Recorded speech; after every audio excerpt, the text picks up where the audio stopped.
안녕하세요. 뜨는 아침 묵상 이성훈 목사입니다. 오늘도 하나님의 말씀으로 저와 여러분의 모든 삶의 자리가 조금 넉넉해지는 그런 하루가 되었으면 좋겠습니다.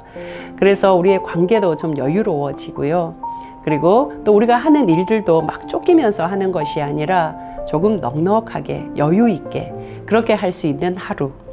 날씨가 너무 덥잖아요. 조금 시원한 마음으로 좀 관계를 넓혀보고 열어보는 그런 하루 되시면 어떨까 싶습니다. 오늘도 하나님의 사랑, 은혜, 여러분들의 삶의 자리에 풍성하시기를 주님의 이름으로 축복합니다. 함께 나눌 말씀은 레위기 5장 14절에서 16절 말씀입니다.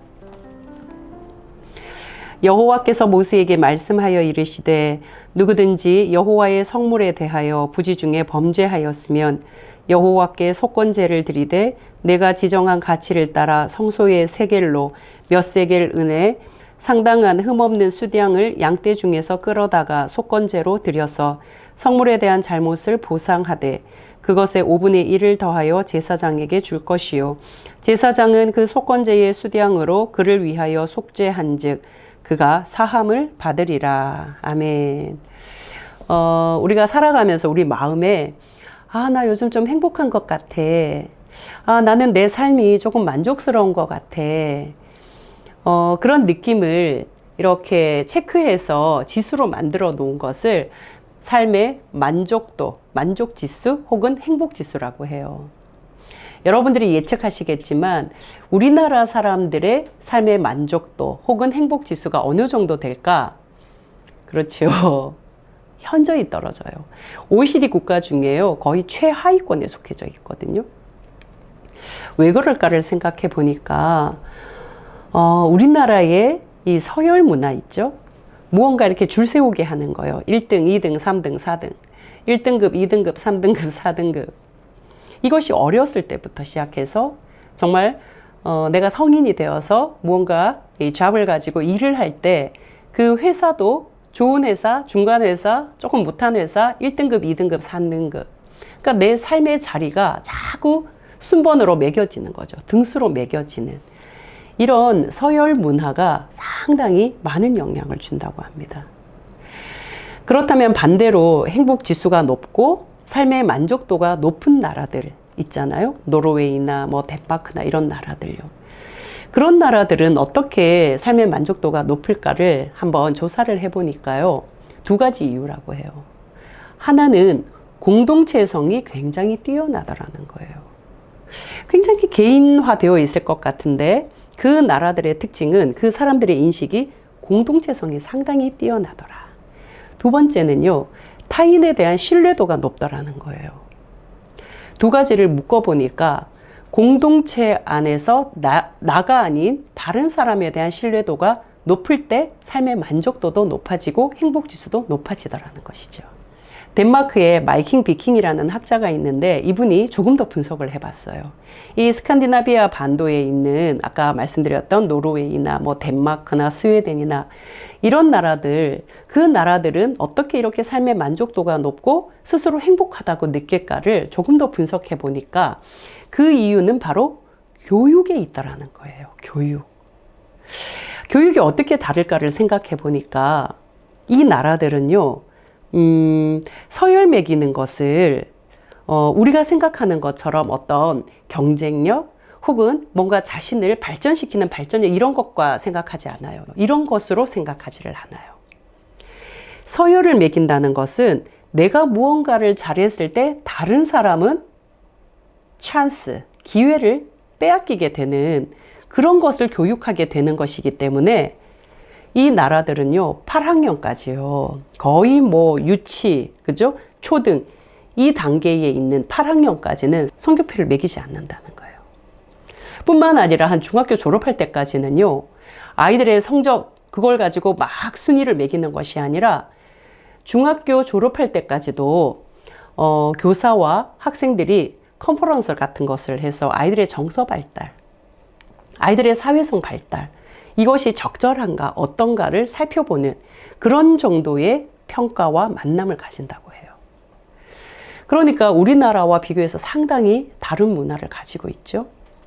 이것이 왜 중요한가 생각해 보니까 사회적인 책임의식, 서로 상호 존중하면서 협동하는 마음을 잘 키워냈을 때 이 아이들이 자신의 행복이 누군가에게 나누어졌을 때 결코 없어지거나 작아지는 것이 아니라는 것을 배웠다는 거예요.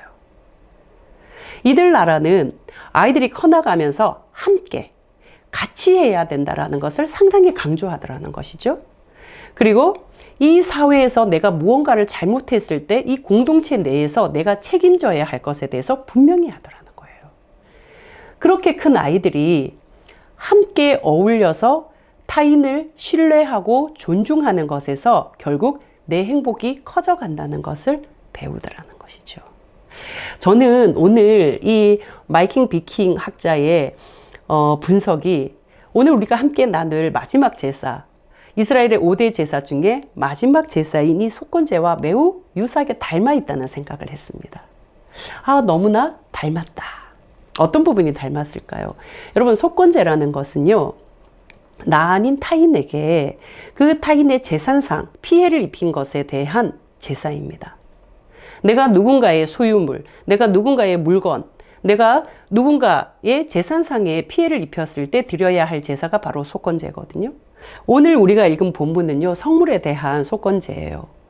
성물이라 함은 성막이나 성소에 들어가서 일어난 일들이죠. 예를 들면 이런 거죠. 내가 모르고 이렇게 툭 쳤는데 건들려서 그 성소에 있는 물건이 툭 떨어져서 깨졌어요. 그럴 때 드려야 하는 제사가 속건제. 내가 이거 안 먹어야 되는 거 아는데 순간 너무 배가 고픈 나머지 허겁지겁 그 빵을 들어서 막 먹었어요. 그런데 그것이 바로 하나님 앞에 드려지는 성물이에요. 그럴 때 반드시 드려야 할 제사, 속건제. 6장에는요, 더 구체적인 내용이 나옵니다. 예를 들면 이런 내용이에요. 내가 길을 가는데 지갑이 탁 떨어져 있는 거예요. 여기 지갑이 떨어져 있네? 하고 지갑을 주웠는데 열어보니까 현금이 두둑하게 있는 거죠. 잘 됐다. 내가 안 그래도 지금 현금이 너무 급했는데 하나님께서 어떻게 나를 아시고 이렇게 내 앞에 이렇게 현금을 주셨을까? 하고 그 지갑을 얼른 내 가방 안에 넣었어요. 그러고는 시간이 이렇게 조금 지났는데 앞에서 누군가가 허겁지겁 막 달려오는 거예요. 그리고는 나에게 말을 해요. 혹시 이 길 오다가 검은색 지갑 발견하지 않았냐고. 검은색 지갑 못 봤냐고. 그럴 때 내가 순간 내가 지금 가방에 넣은 그 지갑? 하고 머릿속에 번뜩 떠오르는데 아니요, 못 봤어요 라고 말을 한 거예요. 그러자 이 사람이 분명히 이 길에 이 사람밖에 없는데 이 사람이 주었을 것 같은데 이 사람이 이 지갑을 봤을 것 같은데 하는 심증은 있으나 CCTV도 없어요. 아무것도 없어요. 말할 게 없잖아요. 그럴 때 뭐라고 말은 할 수가 없어요. 다시 허둥지둥거리면서 주변을 두리번 살펴보고 있어요. 나는 계속 가던 길을 가요. 시간이 한 2-3시간 지나요. 마음이 불편해요. 내가 왜 그랬을까? 내가 돈에 눈이 멀었구나. 내가 미쳤구나. 미쳤어. 내가 그걸 왜 집어서, 그건 남의 지갑인데 내가 왜 그런 일을 했을까? 하는 생각이 드는 거예요. 그럴 때 드려야 할 제사, 속건제. 어떻게 드려야 할까요? 이 속건제는 어떻게 드려야 하느냐? 바로 여기에서 다른 제사들과 차별성이 있어요. 성경은 어떻게 우리에게 가르쳐 주고 있냐면요. 내가 미쳤어 했어요. 내가 그것을 왜 손댔을까? 그때 이거요? 하고 드렸어야 되는데 내가 왜 그걸 못했을까? 내가 정말 이런 마음이 들 때 어떻게 해요? 그 주인을 찾아서 내가 가지고 있는 그 지갑을 돌려줘야 된다는 거죠. 그냥 돌려주면 안 되고 거기에 5분의 1, 20%를 가산해서 돌려주라는 거예요. 죄송합니다. 제가 그 순간 제 양심을 놓쳤습니다. 제가 그 순간 정신을 잃었습니다. 돈에 눈이 멀었나 봐요. 죄송해요. 얼마나 찾았겠어요. 얼마나 마음이 분주했겠어요. 얼마나 걱정했겠어요. 죄송합니다. 사실은 제가 가지고 있었습니다. 하고 돌려주는 것. 그리고 돌려줄 때 그냥 돌려주면 안 되고 얼마를요? 20%를 더 올려서 돌려줘야 할 것. 그리고 그 다음 하나님 앞에 수송아지를 제물로 잡아서 제사를 드릴 것. 뭐가 차이나요? 이전의 제사들은요, 내가 범죄한 사실을 깨닫고 혹은 누가 알려주면 하나님께 제물을 드려서 제사를 드리면 끝이 났어요.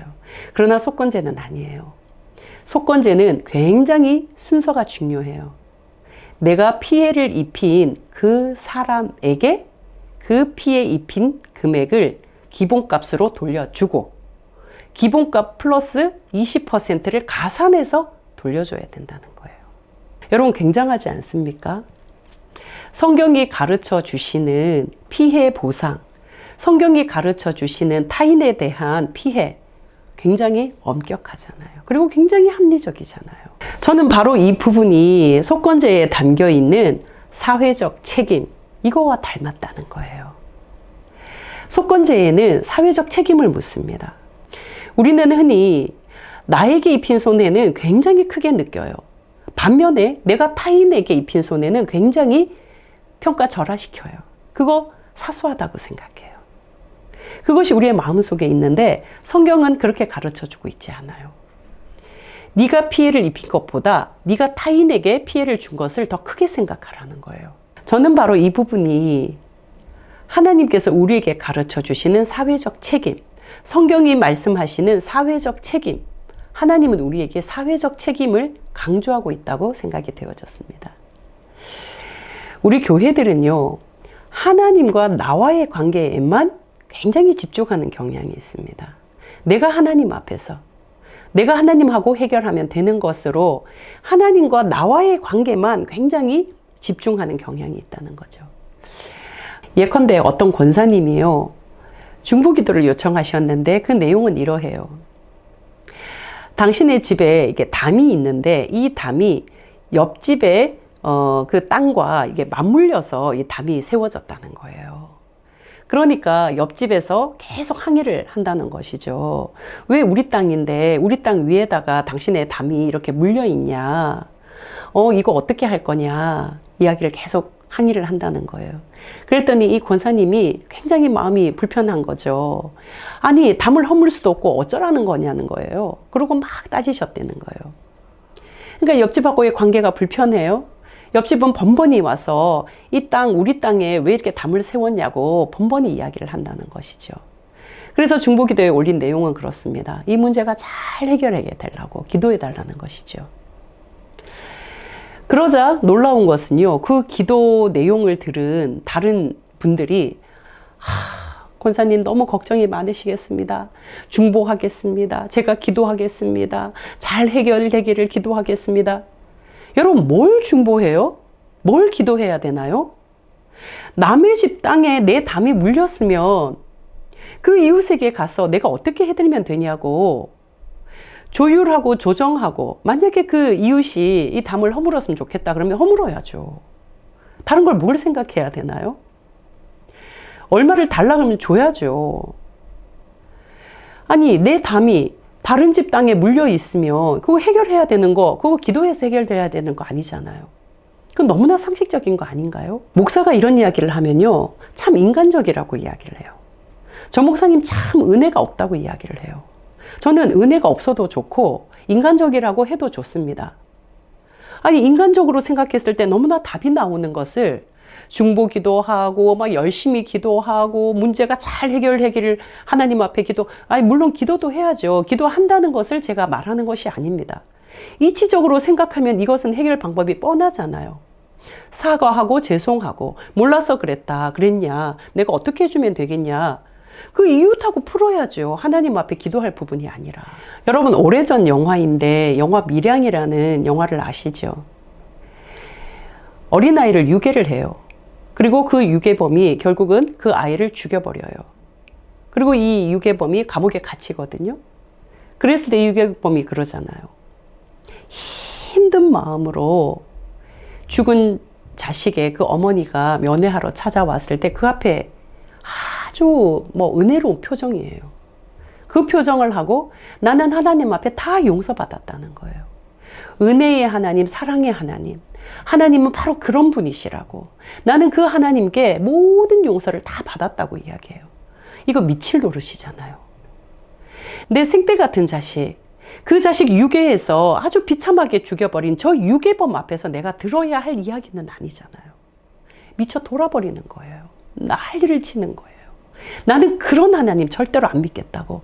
저렇게 용서하는 그 하나님 난 절대로 안 믿겠다고 하면서 절규하면서 나오거든요. 저는 이 영화가 우리에게 많은 것을 시사한다고 봅니다. 여러분, 신앙은요, 상식 따위 내던져버리는 그거 아닙니다. 저는 하나님이 결코 그 사람 용서했다고 생각하지 않습니다.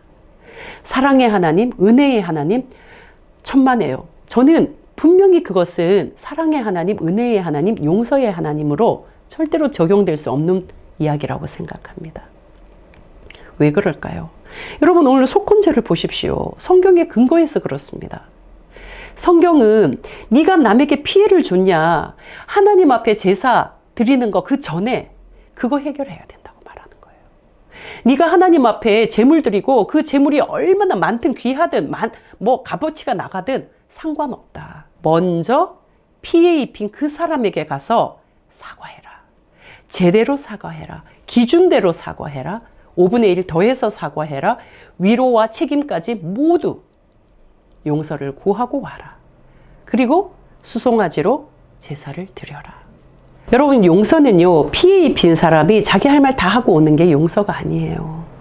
나는 일단 사과했으니까 당신 마음 풀리면은 너무 감사하고, 풀리지 않아도 나는 어떻게 할 수가 없어. 이거는 용서를 구하는 자세가 아니에요. 여러분, 우리 참 청개구리 같거든요. 청개구리처럼 말해요. 내가 잘못을 했잖아요. 내가 용서를 구해야 되잖아요. 그러면은 진심으로 정말 용서를 구하는 마음으로 그 사람 앞에 다가서서 그 사람의 마음에 공감하고 이해하고 그 사람의 상처 입은 것에 대해서 끊임없이 듣고 정말 낮은 자세로 용서를 구하는 자세로 그 자리에 있어야 되는데, 우리는 몇 번 시도하다가 내 자존심이 상하는 거예요. 그럼 뭐라고 말해요? 아, 참 내가 실수했는데 너무한다. 아, 좀 대충 넘어가주면 안 돼? 이렇게 말해요. 여러분, 이것은 용서를 구하는 자세는 아니에요. 여러분, 신앙생활, 우리 신앙생활 하는데, 신앙생활은 아까도 제가 말씀드렸듯이 상식 따위 집어던지는 거 아니에요. 상식 지키고 그 위에 올려진 영성, 바로 그것이 신앙생활, 믿음생활, 하나님을 믿는 사람들의 삶의 모습이에요. 내가 해야 할 도리는 내가 해야 하는 거예요. 여러분, 마태복음 5장이 우리에게 가르쳐 주시잖아요. 네가 하나님 앞에 예배드리러, 네가 하나님 앞에 제사드리러 나아갈 때에 너 머릿속에 언뜻, 아, 내가 그 사람에게 잘못한 일이 있어. 내가 그 사람에게 원망 들을 만한 일이 있어. 그런 일이 생각나거든 멈추라는 거예요. 예배 멈추라는 거예요. 하나님 앞에 드리는 제사보다 먼저 그 사람에게 가서 그거 풀고 사과하고 용서를 구한 다음에 그리고 하나님 앞에 나와야 한다. 이것이 바로 속건제가 우리에게 가르쳐 주시는 의미이지요. 사랑하는 따가 가족 여러분, 우리 내가 잘못한 일에 괜한 자존심 부리고 괜한 억지 쓰지 않기로 해요. 우리 내가 누군가에게 피해를 주고 누군가의 마음을 아프게 했으면요, 정말 철저하게 정직하게 낮은 자세로 용서를 구하는 그런 사람, 여러분, 바로 그 사람이 하나님을 믿는 사람입니다. 내가 상처받은 것은 이따만 하고 다른 사람에게 상처 준 것은 요만하게 생각하는 거, 그거 상식적이지 않습니다. 하나님을 믿는 사람은 그런 삶을 살아가지 않습니다. 내가 받은 상처에 대해서는 하나님, 내가 이 상처가 잘 치료되기를 원합니다. 그 상처를 내가 잘 감당하는 힘을 주십시오 라고 기도하되, 내가 누군가에게 상처를 준 것은요, 몇 배의 아픔으로 그 상처에 대하는 자세, 그것이 바로 하나님을 믿는 사람의 자세입니다. 여러분, 속건제가 주시는 의미가 무엇인가요? 내 삶이 소중하듯 타인의 삶도 소중하다는 거예요. 내 수고가 수고롭듯 타인의 수고도 수고롭다는 거예요. 내 시간이 아깝듯 다른 사람의 시간도 아깝다는 거예요. 나에게 있는 것을 귀하게 여기고 아껴 쓰듯 타인에게 있는 것도 귀하고 아까운 것이라는 거예요. 사회적인 공감 능력, 이것이 하나님을 믿는 우리들이 가져야 할 능력입니다.